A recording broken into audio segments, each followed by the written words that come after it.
Polski, and the title of her talk is Towards Awareness of Communication Technology Biases, a Teachable System for General Education Undergraduate Courses. Maria?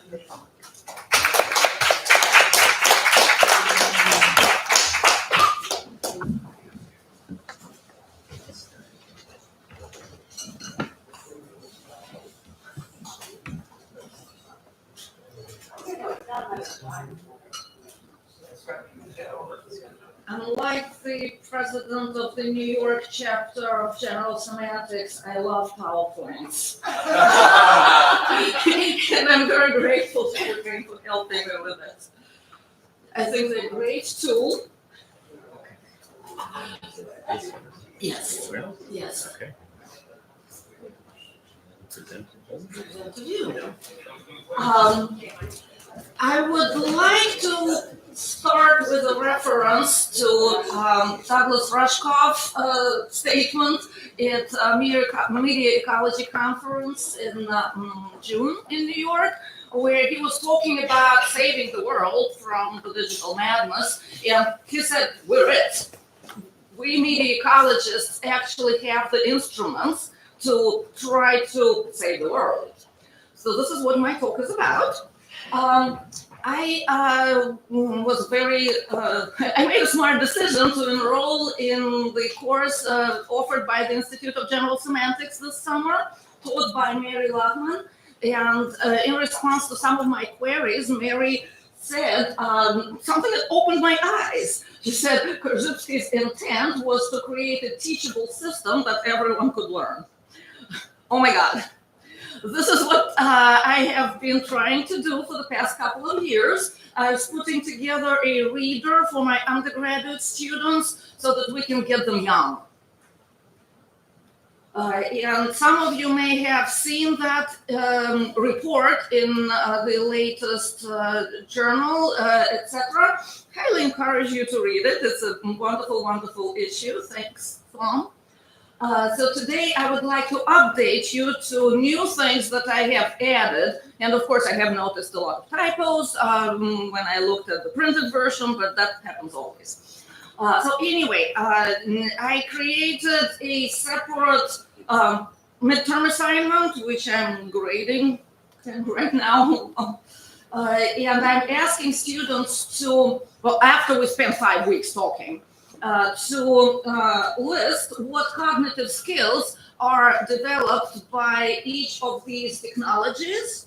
And you can change, for example, nobody watches TV anymore, so I don't know if TV is necessary, but maybe instead of virtual reality, we should be saying AI.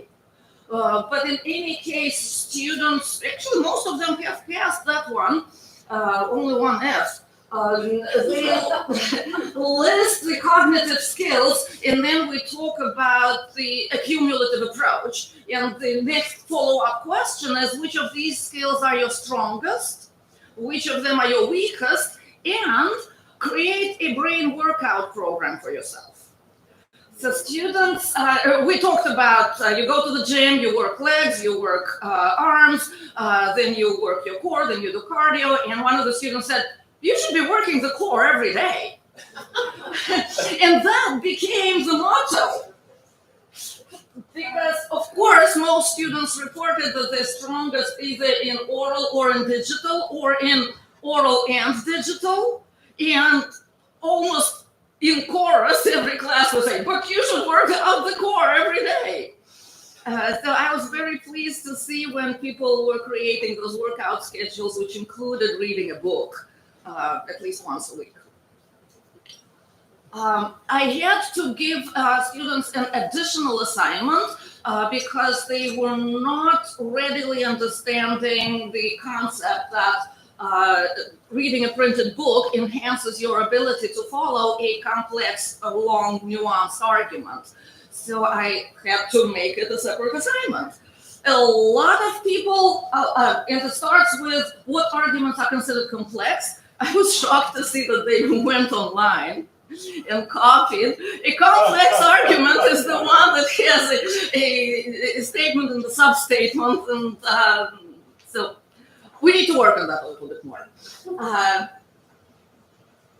Then a separate assignment is something that was reported in Etc. journal, where we track the algorithm or the pattern. Each time a new communication technology appears, is developed, a certain set of things happen to society, and that happens every time. So the idea is not to freak out when the same pattern starts applying at the digital age. So when ChatGPT or virtual reality comes around, it will kill some jobs, it will create new jobs, it will change copyright, it will change school curricula. So it was an interesting thing to observe how students think about it. I haven't finished grading it yet, so I'll report next time. Just a quick reminder, we do use a cumulative approach. We try to impress upon students that older levels of culture don't have to die when new levels of culture appear.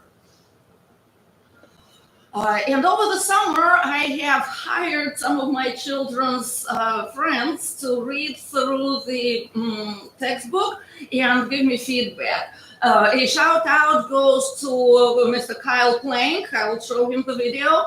Thank you, Kyle, for the very deep and thorough reading and a lot of good comments.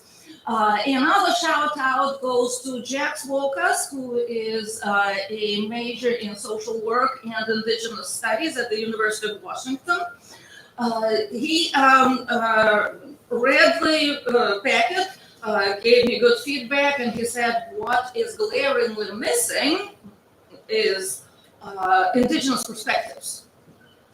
I was going with McLuhan and Postman, how writing and print develop our brains so much, and Jax kind of brought me back to, well, what's happening to indigenous people who have been conquered and oppressed by cultures who are stronger by virtue of having oral speech, print and written speech.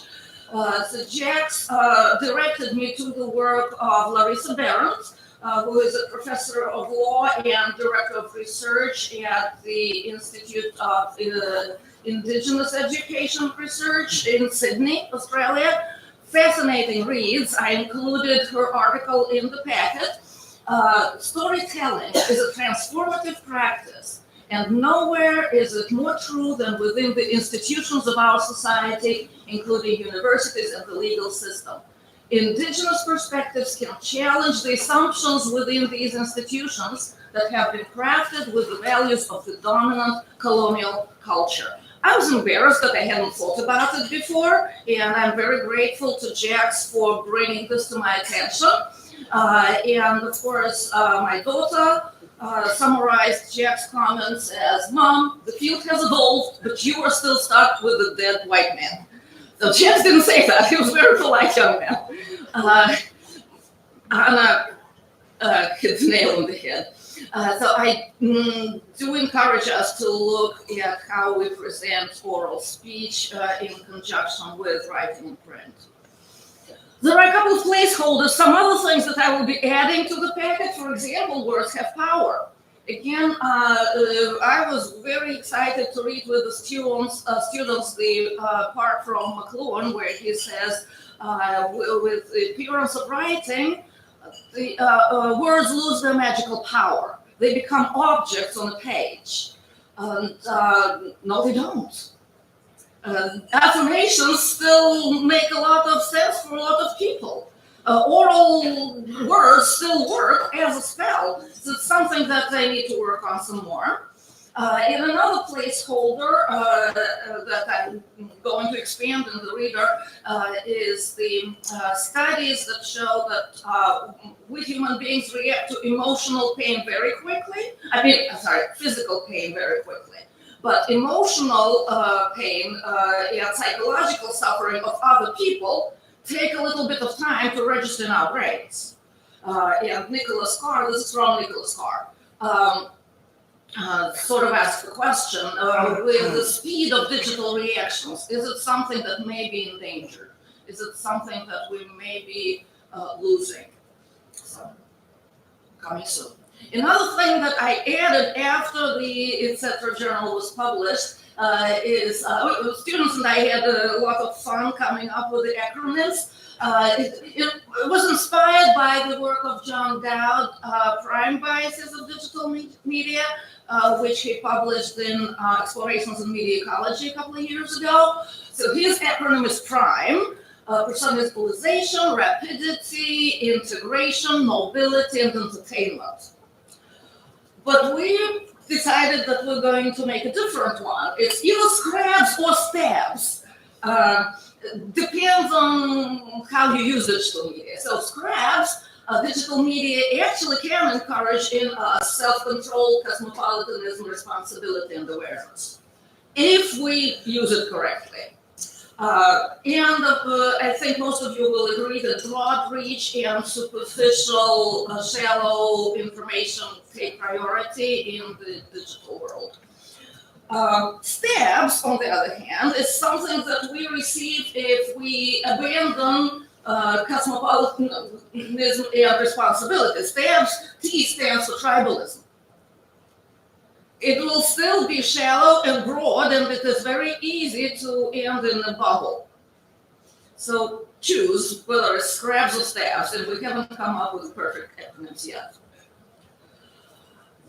Another thing that I added to the reader is the final discussion questions, where I'm asking students for their opinion, and then I'm adding my opinion. I'm asking for students to show ways that they have learned how we could mitigate polarization, tribalism, and how we can develop ability to follow a complex argument. I haven't given this assignment yet, so again, I'll report later, but I hope that they will learn to at least look for ways to address the problems and to maintain the positives that we have. I am kind of calling for volunteers. I optimistically made a few copies of the reader, 5 copies of the full thing, and 4 copies of just brief table of contents and the 2 charts and the final discussion questions. Going back to the topic of, to the title of the presentation, we need, I think, we need this in general education, not limited to media ecology graduate students or not limited to just communication classes. I teach it in senior seminar, which is required for all students in the university, but our school is in open admissions college, so our seniors can do what most freshmen can do in schools that are more selective. So maybe it will work in your freshman seminar, maybe. Introduction to communication. What other ways can we brainstorm to introduce it into broader society so that it's not just us? And it is customary at the end to ask, do you have any questions? I'm asking you, does anybody have any answers? And again, calling for volunteers. I've placed a few copies over there, and I hope all of them will be gone. Buy the book. Don't buy the book, it's free. And I hope to talk to some of you during break about that. Thank you.